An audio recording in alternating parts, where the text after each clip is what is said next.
So I'm going to burp or bleed Ram 1500. This is a 2012 Gen 4 Ram, and the engine's been overheating. I got a overheat message yesterday. It was around 246 degrees. Once I started driving, it got a little bit cooler, but you know, it's still past the midpoint or the appropriate point on the meter. Inside, it's a little bit over middle. So I realized that I had a little bit of a leak a month ago. This hose right here kind of came loose a little bit, so I had to tighten it back on, and I lost probably, you know, maybe half a gallon of coolant. And ever since then, it's been running hot, and I realized that I probably need to add some. And you know, this doesn't really tell you. This is your reservoir, and you know, I looked in here and I was like, oh, okay, you know, it shows that I have coolant, but it doesn't show you that the air that's in the system, trapped in the system in the lines, because I lost some fluid when I retightened that hose. So there's basically air in there, and it's not cooling the engine enough. Air obviously doesn't cool. When I shut the engine down and I listen, I can hear it kind of gurgling, which means that it hasn't been bled. And that's what we're going to do now, is we're going to burp this. So here is the filling cap. The engine is cool right now. Don't do this when the engine is hot. And I'll rest this somewhere safe. Geez, that might not work. So I think what I'm going to have to do is I'm going to fill this up till I see it at the top, because this is too shallow. This is an aftermarket radiator.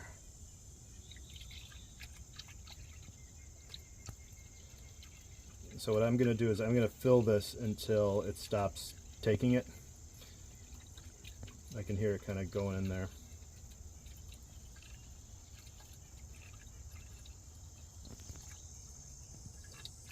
It's taking it. It's going down. By the way, this is 50-50, so this is mixed with coolant and distilled water, which is what I need. Just make sure when you buy coolant, you know whether you're 50-50 or concentrate. If it's concentrated, you're going to have to mix it half with distilled water. This is already pre-mixed for me, just because I'm lazy. So what it's going to show, I'm going to leave the cap off when I start the vehicle. When I start the vehicle, what should happen is the coolant should start coming down. The level should start going down, then I'll add more.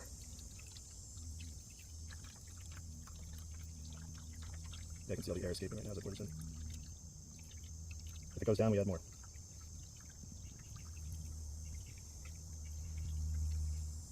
Okay. As you can see, I filled it up to the top, and it's staying, the level's staying there. You can see some of the air bubbles coming up. When I turn the engine on, this should go down. And then what I'm going to want to do is keep filling it up so it's until the level stays static, just like you see now. And then we'll know we are burped and bled.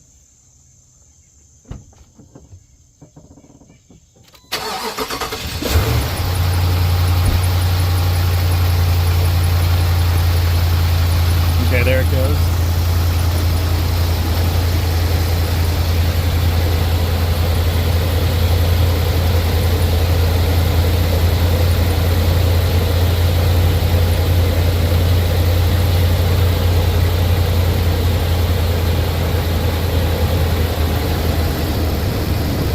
Turn the heat up.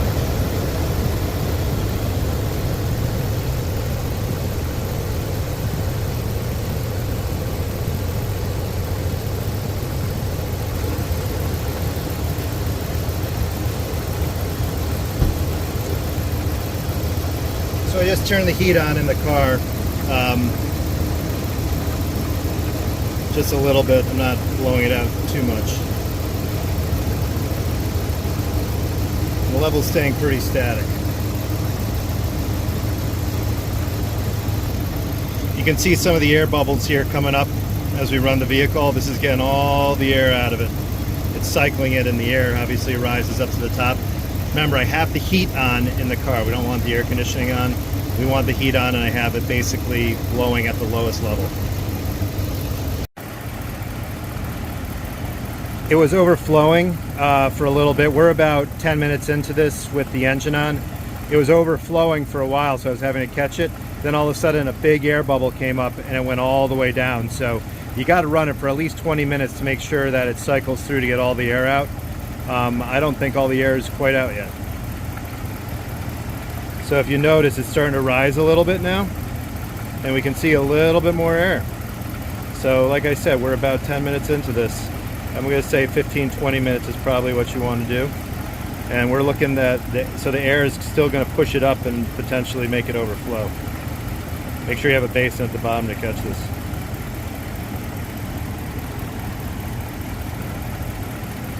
Still more air. So now we're actually overflowing, so hence the burping. We're getting up some air.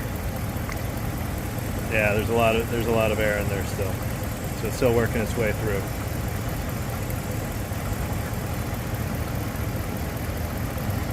So now that it's burped up most of the air, we're a little low, so I'm going to have to fill a little bit more in. So I filled it back up, and we have a static level here. I would say you want this to run for at least 5 to 10 minutes and never leave this level.